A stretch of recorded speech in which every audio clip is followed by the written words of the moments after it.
Salam əziz abituriyentlər, hər birinizi xoş gördük. Bugünkü mövzumuz Monqolların Azərbaycana yürüşləri mövzusudur. Və artıq 13-cü əsrdə Azərbaycanda siyasi vəziyyət bir qədər fərqli idi. Yəni artıq Eldənizlər dövləti zəifləmişdi. Azərbaycanın şimal-şərqində Şirvanşahlar, Əhər Məlikliyi və Marağada da Afsunqırlılar hökm sürürdü. Və artıq şərqdən gələn böyük bir təhlükə var idi.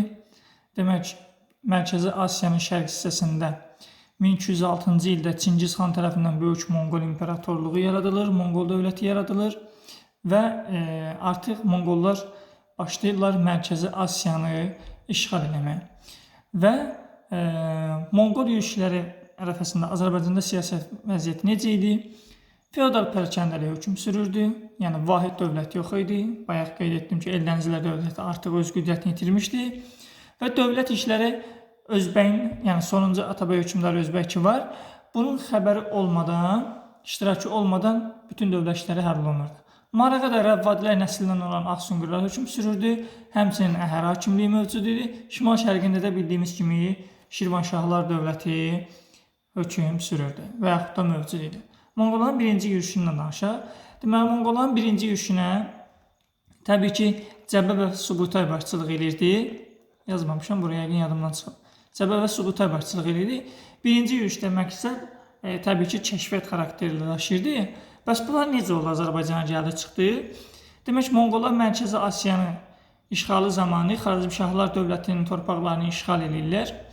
Və bu zaman sonuncu Xarəzmşah hökmdarı Cəlaləddin Monqolların təqibindən qaçır, gəlir Azərbaycana və Monqollar da Xarəzmşah Cəlaləddini təqib edərək gəlib çıxmışdılar Azərbaycana. Və 1220-ci ildə Zəncan, Ərdəbil və Sərabı tutub Təbrizə hücum edir Cəbə və Subutay. Belə bir vaxt Özbək nə edir? Təbrizin müdafiəsini təşkil edə bilmir və xərac verməkdə şəhəri xilas edə bilir, xərac verməklə. Və Təbrizdən sonra Monqollar Muğana və buradan da Gürcüstana istiqamət alırlar. Gürcüstana niyə istiqamət alırlar? Deməli, bunlar gəlirlər Muğana. Muğandan istiqamət alırlar Gürcüstana, yəni bura. Səbəbi isə Atabəy Özbəklə Gürcü çarı ittifaqa girirlər ki, Monqollara qarşı. Yəni 4-cü Georg. Və lakin Monqollar bunları qarşılayaraq bunlardan hər birini ayrı-ayrılıqda məğlub edir. Və 1221-ci ildə Gürcüstandan yenidən Azərbaycana qayıdırlar və Təbriz üzərinə.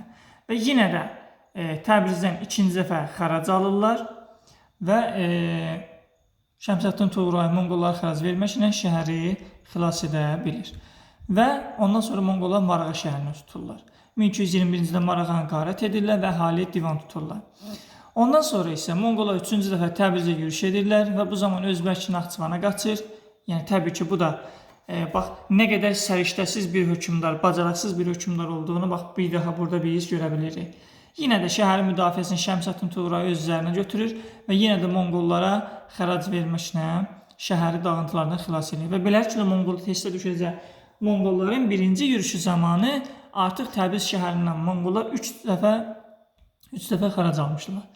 Və ondan sonra Ərdəbilə tuturlar. 2 həmləsini dəf etsə də Ərdəbilə harsı Monqollar.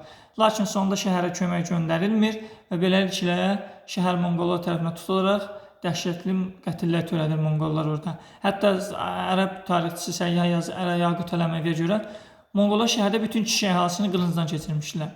Ondan sonra üst tuturlar Sərab və Naxçıvana, yəni bura.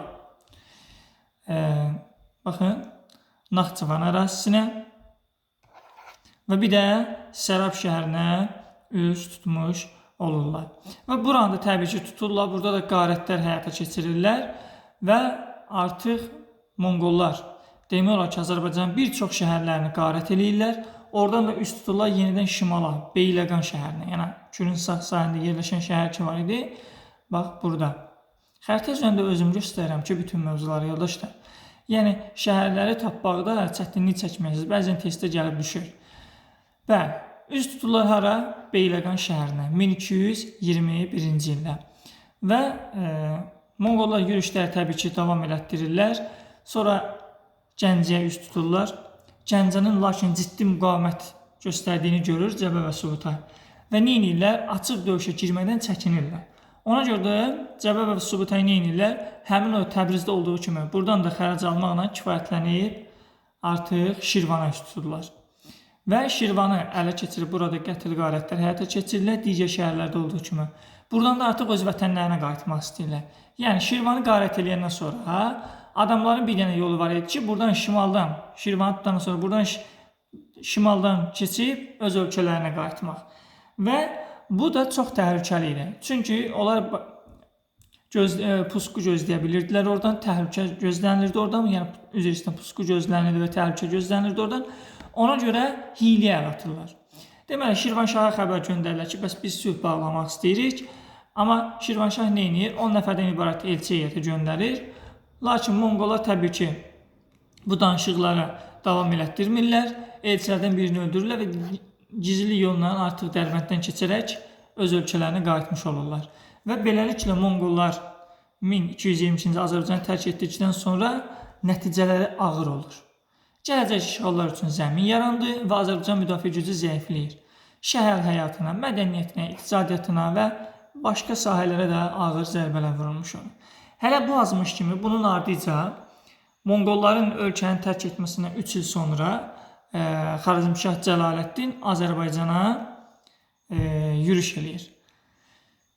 Və Azərbaycan torpağına yürüş eləyir. İlk olaraq əhalini öz tərəfinə çəkmək üçün Xarəzmşah Cəlaləddin nə edir? Marağa şəhərini tuturaq burada bərpa işləri apardı. Və Təbrizə də hücum eləyir.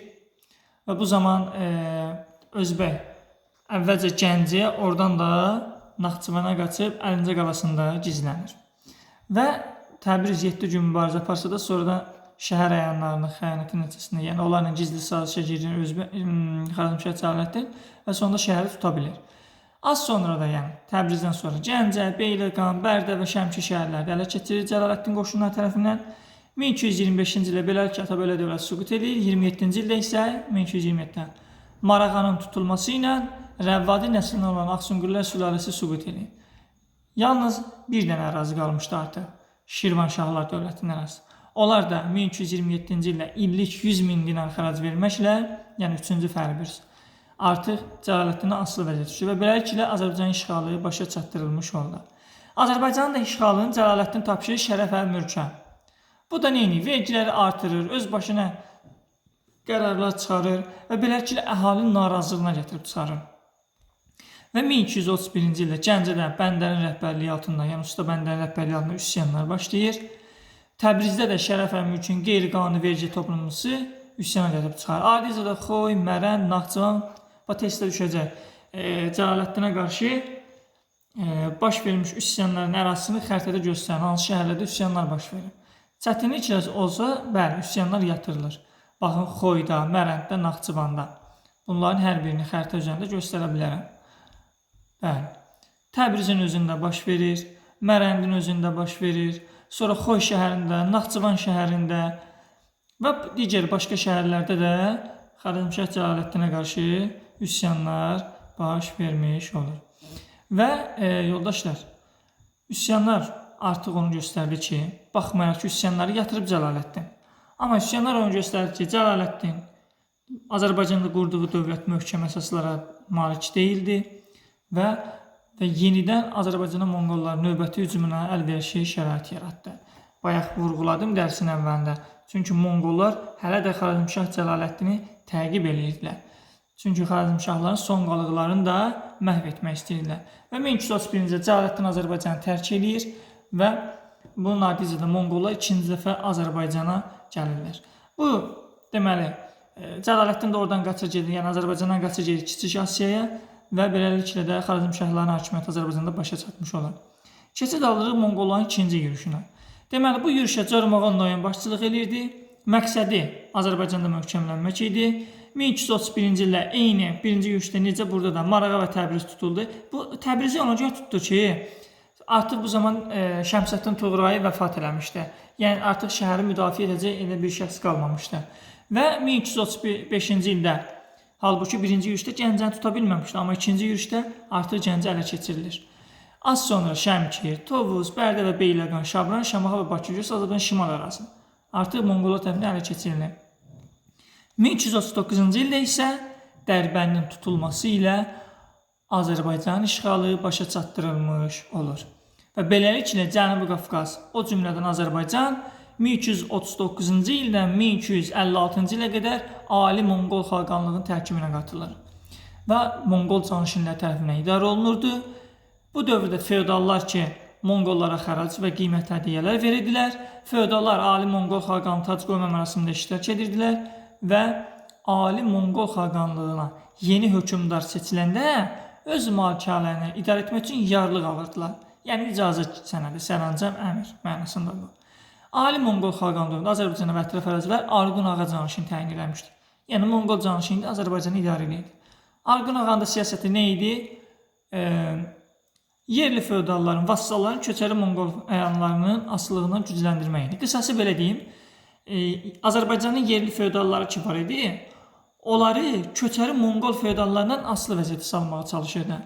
Bu da Monqolların Azərbaycana 1 və 2-ci yürüşlər, həmçinin Cəlaləddin 1-ci hissə.